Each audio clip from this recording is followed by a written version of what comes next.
Hi, shalom friends. Let me tell you a story about beers. No, not Goldilocks and the Three Bears, but I hope you'll enjoy it. It takes place in a small village in White Russia, and the townspeople, they raised bees, and essentially they were in the honey business. Now, as you all know, that there are hives, and animals enjoy honey as well. So they had to put the bees in a place where it would be protected from most animals and from thieves. And they decided they would put it in high on a tree.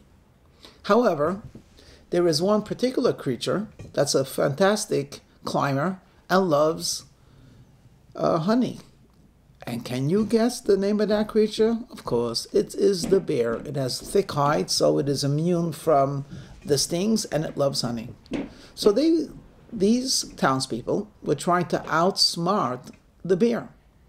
And one of them came up with a very simple but effective plan. And that is, knowing that the bear would climb upwards, it would lift its paw to swipe the beehive, or to stick its paw in it and to take some of the honey.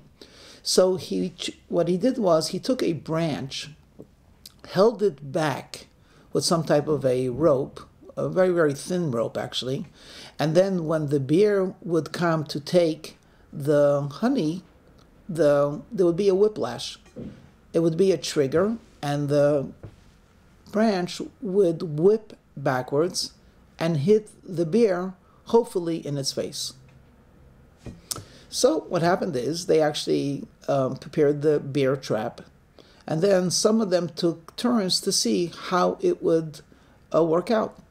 So they're watching from a distance, and sure enough, a while later, a bear comes, starts climbing up on the tree, and just as it gets close to the hive, it sticks out its paw to take it and triggers that branch, and the branch whacks him directly on his nose.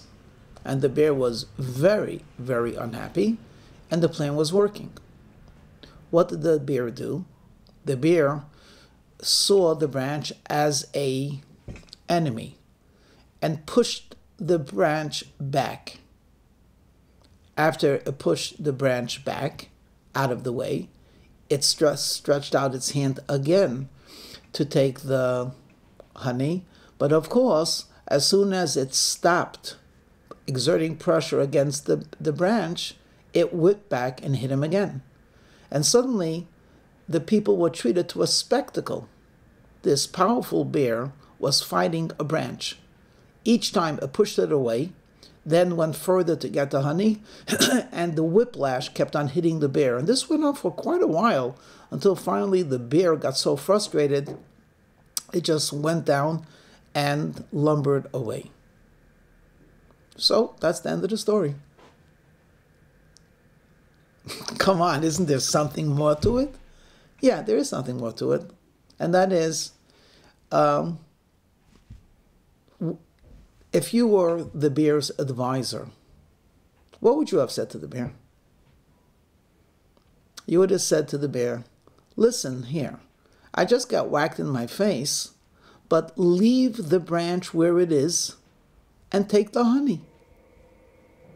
Instead, you know what the bear did? It forgot about its goal. The goal was the honey, but it got diverted from its goal and actually spent its energy and a lot of its comfort fighting a branch. That's not really why the bear climbed the tree to begin with. So friends, I tell this story because we're like that foolish bear. Many of us are on our way to do something, to accomplish something important. And then there's a diversion. There's an obstacle. There's some type of a challenge or a problem. And often what we do is we get caught up with the challenge, and we start working with the challenge and trying to undo the challenge and figure out where did the challenge come from.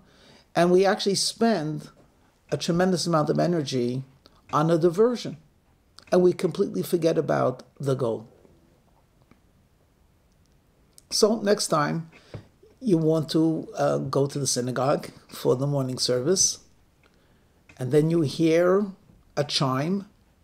You just received email, and then you open up the email just to see what came in, and you notice that it tells you to go this and this website, and before you know it, you spent 1/2 hour chasing down a diversion, when the only reason why you got up so early in the morning to begin with was really to go to the synagogue. And I say this as an example. I am sure those of you that are listening could think of many such examples of how something that came up, which was completely incidental, and the wisest thing in retrospect would have been just let it happen and go further. Instead, we get diverted. You know, life itself has certain goals that are very, very worthwhile. To a certain extent, speaking from the perspective of the Jewish tradition, the goal in life is to create a world of holiness. But all of us know that on the way to holiness, many diversions. And very often we get sidetracked. Here there's envy, here there's jealousy, here there's anger, here there's being a miser. You know, just because these problems or these tendencies arise doesn't mean you can't continue on your path of bringing holiness. After all, even a thief is still required to give charity. And even someone who's not keeping the dietary laws of kosher should still keep Shabbat.